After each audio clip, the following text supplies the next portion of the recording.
Hey friends, Sharon Brubaker here, owner of the Grief School and the place where healing begins. Today we're on number 95 of 100 things that you didn't know about grief.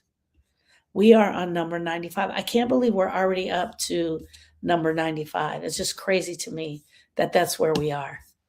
That's how we've already got to number 95. We've been doing this. I'm doing well, Kelly. Thank you for asking. They don't want me lifting this arm, so I have this little armband on. But other than that, I'm doing okay. I have to tell you something, Sharon. Somebody judged my grief and I'm pissed. Okay, let me ask you something, Angelica, because that's really important. Are you pissed that they judged your grief? Or are you pissed that you still have grief? And are you pissed that they judge your grief to avoid your grief? One of the things that happens to us in grief is that we react to people around us. We react to people around us. And are you pissed because if I'm pissed at her, then I don't have to deal with my own grief? And her judging your grief doesn't change your grief. Her judging your grief does not change your grief one bit. But it's really easy for us to come in and get pissed by somebody, because now, as long as I'm pissed at you, guess what I'm not doing? I'm not dealing with my own grief. So you have to ask that question of yourself. You really do have to ask that question of yourself. And it's a tough question to ask. Because the bottom line is, and this is the truth, Angelica, they're all judging your damn grief. And I wanted to say a different word, but they're all judging it. Because they don't know what to do with it. They don't know what it is. And they're judging it because they don't know what it is. And that's the sad part. They truly do not know what it is. And that's why they're judging it. Okay. We are on number 95. 95 of 100 things. 100 things. I feel like I could keep going on with 100 things. 100 things you didn't know about grief. You will have days that feel like setbacks.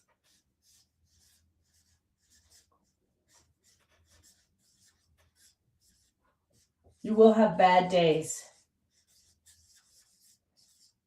And sometimes they feel like setback.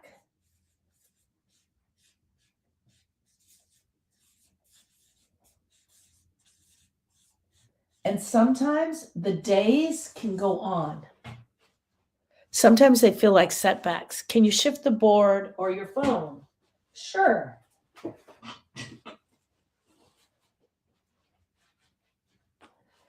That didn't work.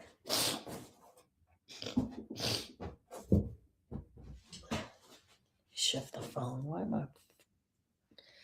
Why am I fooling around with this? All right, there we go. Sometimes you're going to have what we call bad days. That's what we call them. We call them bad days. I had a bad day. Some days the grief hits so hard, you think you're back to the beginning.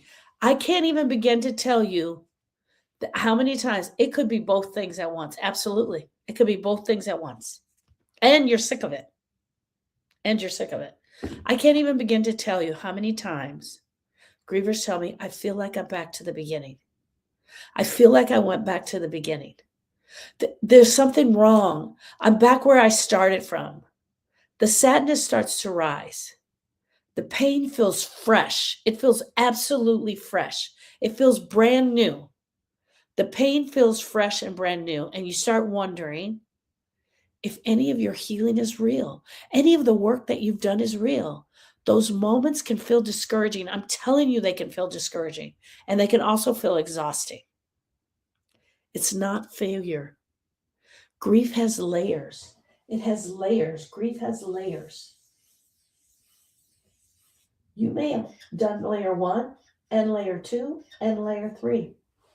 You may have gone all the way to layer 3, only to discover you haven't touched layer 4. Here's the other thing. Sometimes you have something still, residual grief left in layer 1 that you got to go back and take care of. You bypassed that shit so fast, you didn't even have a chance to stop. You didn't even have a chance to stop. Each wave of grief brings something new to the surface that needs to be processed. And sometimes it's something from way in the beginning of the grief. Hear me out, friends. Let me say this to you. Sometimes it's something from way in the beginning of the grief that hurts so bad you refuse to touch it. You refuse to touch that thing, and that's the thing that is bringing up the grief. Each wave of grief brings something new to the surface that needs to be processed. A hard day doesn't erase all that you've done. If you've gotten all the way through here and you have a bad day, I had a bad day, doesn't mean that all the stuff you've done is gone. It means you got something in there we got to look at. Healing doesn't go in a straight line, but in your mind, it's a straight line. In your mind, it's this. But the healing doesn't go that way. We peel back one layer and then we find another layer. And we peel back that layer and then we find another layer. Healing is not linear, but it damn sure is real. It damn sure is real. Okay, here's my question to you. When your grief flares up, how do you talk to yourself about it? When you have a bad grief day, how do you talk to yourself about it? What do you say? When you have a bad grief day, what do you say? What do you say to yourself? Oh, it's another bad day. It's another bad grief day. Oh, I got to go lay down. I'm not going to be able to get through today. What are you saying to yourself when you have another bad grief day? How many times have you said that? I asked God to help me. How many times have you said this?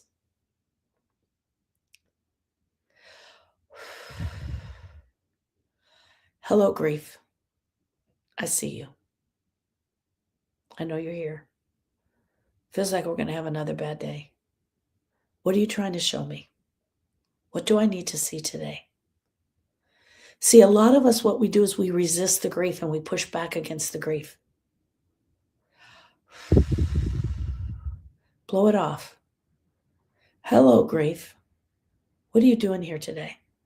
What do you need to show me? What are you trying to show me? Yeah, I miss her too. Yeah, I don't think I can do this. But what are you trying to show me today? When we talk to the grief, thank you, thank you, Suzanne. When we talk to the grief, when we acknowledge the grief, it doesn't make it easier. It just gives it a path to flow through. It gives it a path to flow through. That grief that I was talking to you about, that comes in waves, is going to be like this. And now you had a bad day. When you talk to the grief, you allow it to be there and then blow off. You allow the grief to be there and then it blows off. Just as easy as it came in, it blows off. Your nervous system reacts before your thought does. Hear me out. That's number 96. Sharon, pay attention. 96. 96. We only have 5 today, so I'm going to be able to get to the questions really quickly.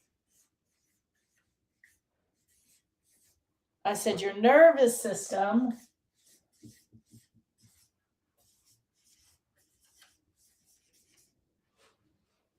reacts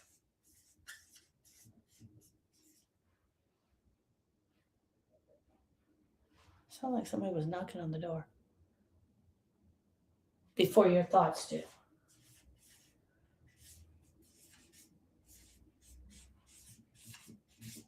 Oh, that's me.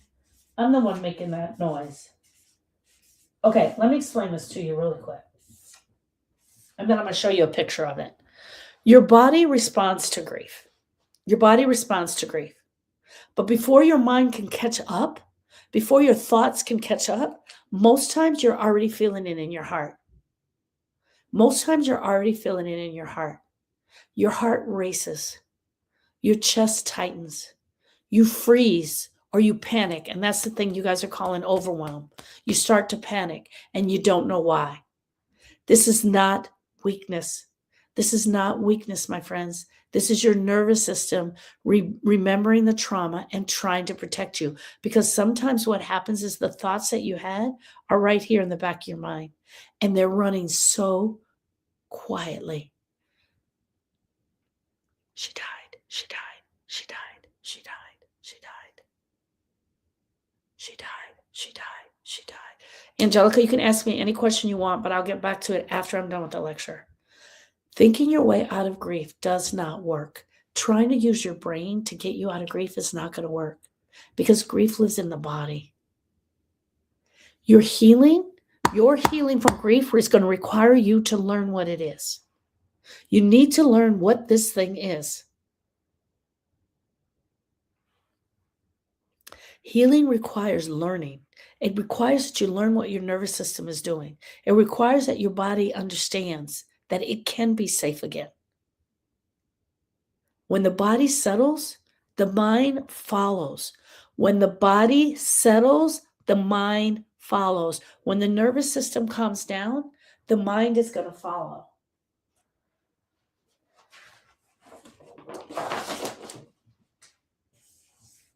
Here's you. Here's your nervous system. One of the places the nervous system is connected is to your heart.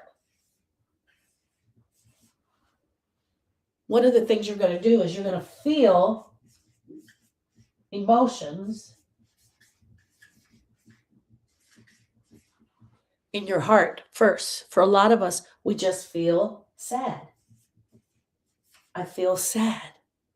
We don't even know. And then right away we feel sad and we start going into our brain to figure out how to get out of this sad.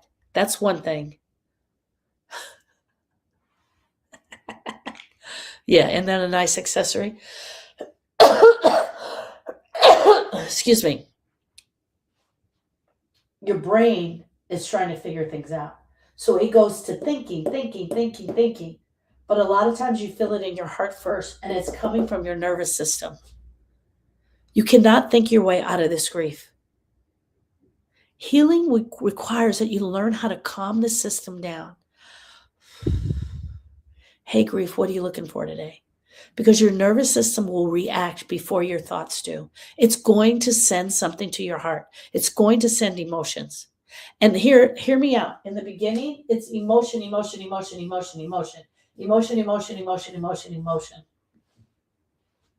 Multiple emotions, multiple times a day. Absolutely. Here's my question for you. What physical reactions do you notice first when the grief shows up? Do you feel your heart first? Do you feel it in your face? Do you feel it in the top of your head and a headache? Do you feel it in your neck and in your shoulders? Where are you feeling the physical reaction to grief? Where are you feeling the physical reaction to grief? My jaw tightens. Yeah. Oh, yeah. The jaw tightening. Oh, yeah. Absolutely. All over. I feel it all over. Narrow it down, Wild and Young. Narrow it down. I know you feel it all over, but where's it the deepest at? Can you tell? Stomach. Then I get a headache. Yep. My chest. Becky says I feel it in my chest. I feel this emptiness. It's like an emptiness in my chest. Neck and shoulders, my chest. Lower back pain, tightness, the back and shoulders. I get hit the face and in the chest. Excuse me, guys. Yeah. My nose burns. It's weird. Across my chest, I feel this like hollow, empty feeling in my chest. That's what I feel. And then I'm like, what is that? What is that? Oh, yeah, that happened. Your brain goes there. All right. 97.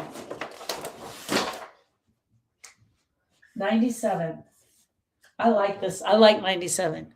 Talking about your person helps keep the love alive. Talking about them is okay.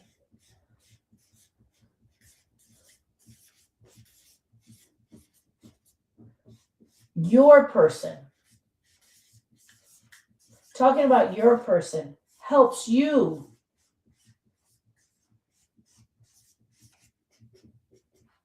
keep the love alive.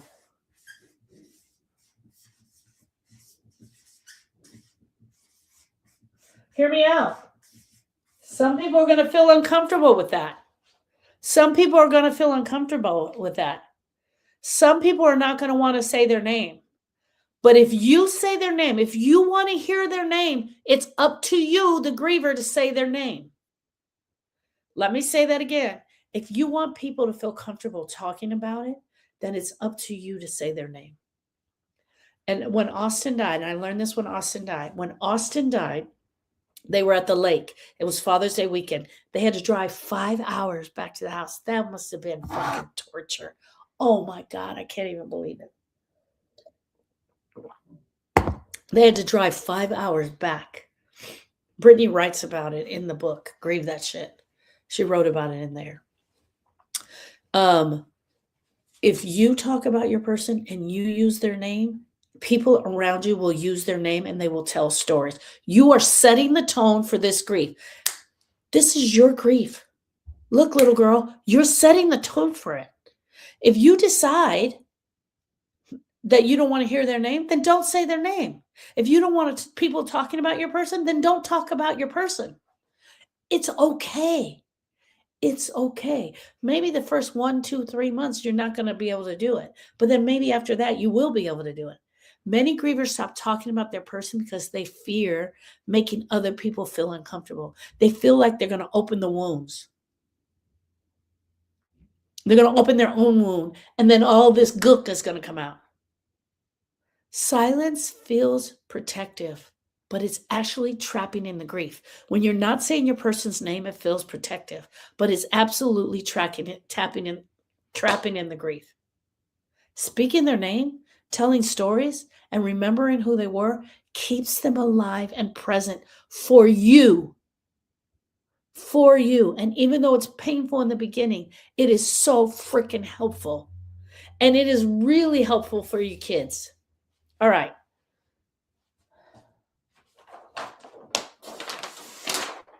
They had a 5-hour drive back.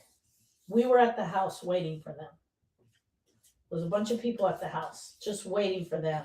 It was Father's Day weekend. And they had to drive back. He drove a truck. Let's see if I can draw this truck.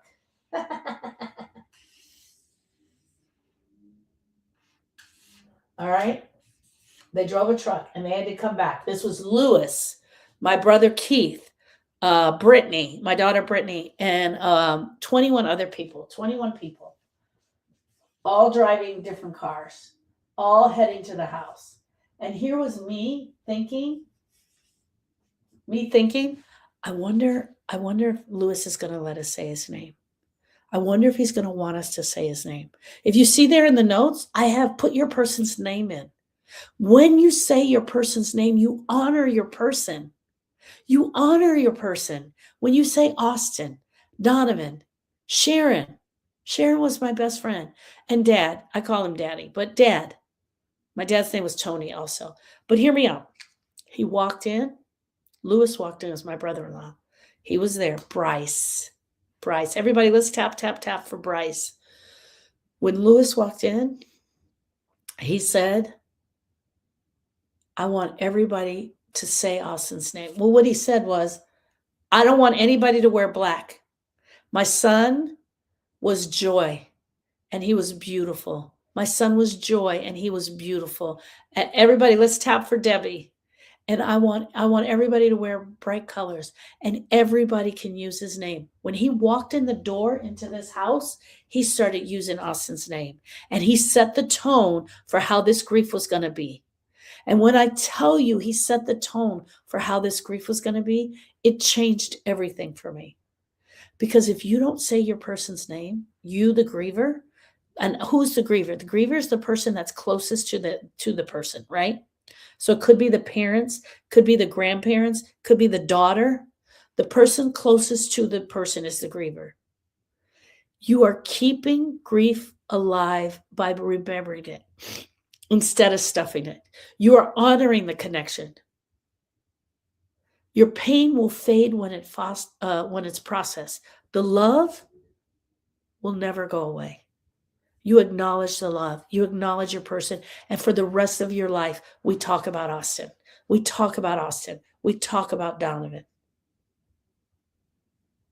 And when other people say their name, it doesn't freak me out because Lewis set the tone. And forever, I will be thankful to him because without knowing what he was doing, he was setting the tone for our grief. Speaking their name, telling stories, remembering who they were, keeps their love present, not the pain. The pain's not present. It keeps their love present. How do you feel when you hear someone say your person's name? Aurora, can we tap the screen for Aurora? How do you feel when you hear someone say their name? What's stopping you from using your person's name? Is it too hard? Is it too hard to hear? When I tell you your kids need to hear their name, they need to hear you talk about grandma. They need to hear you talk about grandma. Anthony, Trisha, Mickey, Elena, Aunt Linda, Uncle Anthony. Tap, tap, tap, tap, tap. And Johnny. Johnny. Everybody. I'm telling you, it's so, so important. A lot of times people come into my lives and they'll just write, my mom died. My son died. And they give me the story and my heart to each and every one of you. My heart to each and every one of you. And I see you, Monette. Hold on one second. My heart to each and every one of you. Because what has happened to you was not fair. It was absolutely not fair. But someone will come in and they don't necessarily have a question. But I think when we come into this room, when we come into this live, we're like, my mom died. Hey, Debbie, everybody tap for Debbie. They come and they say, my mom died. I think they want to be seen. I think grievers want to be seen, right? They want to be seen. So they'll say, my mom died, my best friend died, my son died, right? They'll tell me that. And I will say always, what was their name? What's mom's name? Share mom's first name with us so we can honor her today. I share this story often. I learned this years ago. I was at a church speaking. I was invited to come and speak on grief, and I spoke on grief. And when we got out, a young girl came up to me and she took my hands and she started telling me about her son who was 18 months old and he had died. And she was crying. Hey, Elizabeth. She was crying. I started crying. I was holding her hands. We were just standing there and I said, what was his name? What was his name? And it took her breath away. And she said, no one ever asked me that. And that was from that moment on, I knew the number one thing that you guys can do for a griever, if someone is with you and they say to you, my mom died, ask them their mother's name. Ask them their father's name. Ask their son's name. I can't even begin to tell you what you do when you ask somebody their their person's name. You take that grief and you put it in your heart and you say, my heart to yours. I can't imagine what this pain is like for you, but I'm going to be praying for you and Ian. I see you and Ian. I see Danielle. I see Walter. She says, Walter's been asking a lot about Danielle. I want to hear about that. Is that good for you, Monette? Is that good for you to be talking about Danielle? That actually makes my heart really happy to hear that. Walter's mom's is Danielle. It's so true. Lori says, my husband's name was Henry. He passed in July. Christmas is so hard, wrapping gifts and not signing his name. Everybody, can you tap the screen for Henry? It feels like I'm all alone. Yeah, Trisha, my heart to yours. All right, guys, we're on 98. I have 2 more. Is that right? Why am I on 98?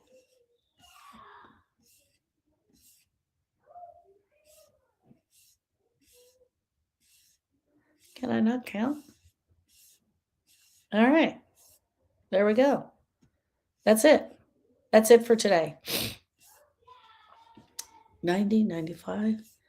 Oh man, did I start at the wrong number? Yep, I did.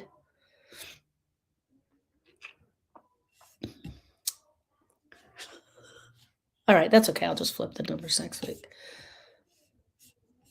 We're doing 100 things, and look at me. Must be the pain pill. You be skipping, Sharon. You be skipping. I guess I'm just hurry up trying to get to 100. I'm going to do one more. I'm going to do one more, and I'll do the rest next week because then I won't be like on pain medication. I'm not on pain medication. The worst part of the whole procedure was I had a Guardian heart monitor placed in my heart on Thursday. The worst part of the whole procedure was getting the medication because it made me so sick. Ugh. Ugh. Skipping is cheating. You're right. It is cheating. I've been cheating. I was on the right number. Talking to your person gives you a love life. I didn't go back far enough. Okay, I'm going to end on this one. This is the cheating instructor. We're going back. Everybody, we're going back in time. You're going back with me. This is 93. I'm going to print these up so you have them in the correct order.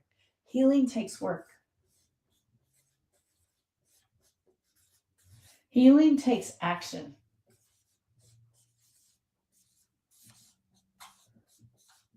It takes action steps.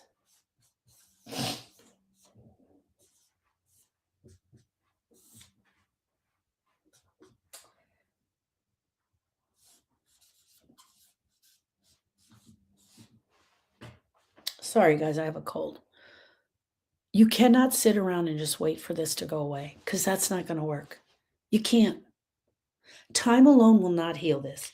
I know when your person died, people said, just give it time and you will feel better.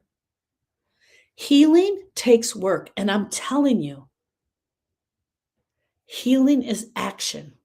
Healing the grief is action. It takes action steps to move this grief.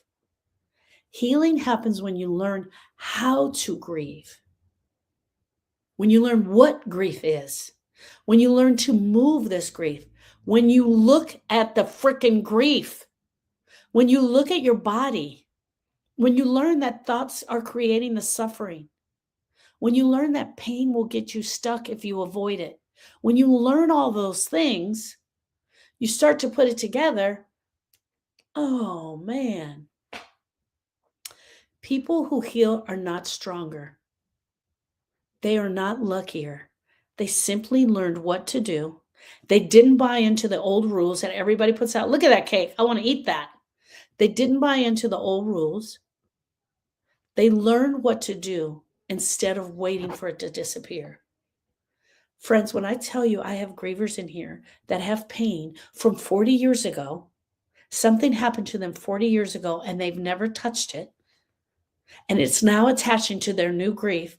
I have grievers in here that have pain from 40 years ago. Missing you, son. How do I take the first step? I'm dying inside. As a grieving mother, we never heal. I'm missing you. That's not true. I'm so sorry. That is not true. Hold on one second because I want to talk to you. Healing requires intention, it requires education, and it requires practice. This is work. But it's the work that changes everything. Your work changes everything. What have you been waiting for to change? What have you been waiting for to change? You waiting on time? You waiting to feel better? You waiting to feel a certain way in your heart before you start doing the work? Are you waiting for something to happen within your heart before you start to do the work? That's not going to happen. It's not going to happen. You just got to step in. You just got to step in. Suzanne says healing is available to you, but you can't fear the work. You can't fear it. It's going to be tough and you hold on tight. But I'm going to tell you one thing. There's nothing tougher than losing your child. There's nothing tougher than losing your mother. There's nothing tougher than losing your father. Experiencing loss is huge.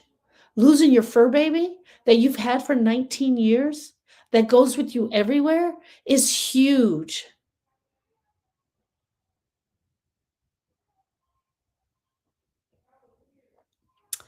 Leslie says, Lisi says, my mother was my best friend. It adds a second layer to the grief, Lisi. I just want you to know. I sit with grievers every day and their mother's their best friend. And it's such a second layer. It's such a second layer. I don't think a lot of people allow us that space. But I just want you to know it is absolutely a second layer.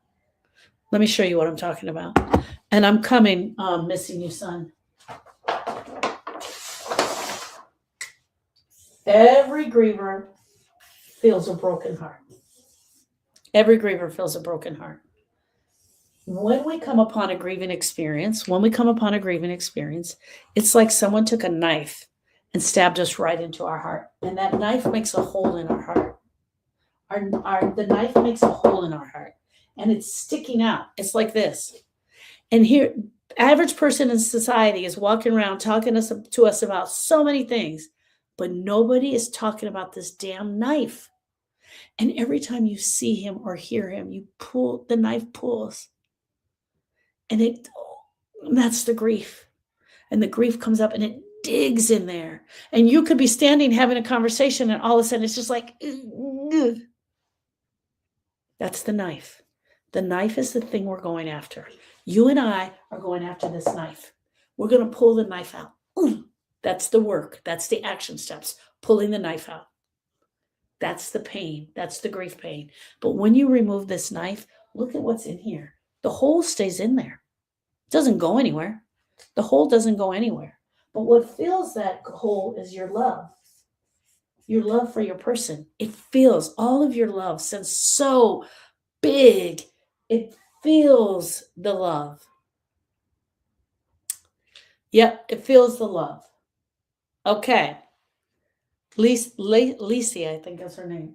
When you're your best friend with your mom, there's a second layer of grief that I think a lot of grievers, they don't allow us for that. They don't allow for that. And so we have this. This happens a lot with husbands and wives where they have an amazing relationship, and you have this really deep relationship. So a lot of people don't allow for that second relationship. The love was always there. It never went anywhere. I have so much love. The love was always in there. But what covers up the love when you're grieving is pain. Pain. Pain covers up the love. And the pain comes through more. And that's why we take the pain out. That's why we take the pain out. We release the pain so the love comes up bigger. All right, guys. I messed up the numbers. I'm going to fix them. We'll fix them.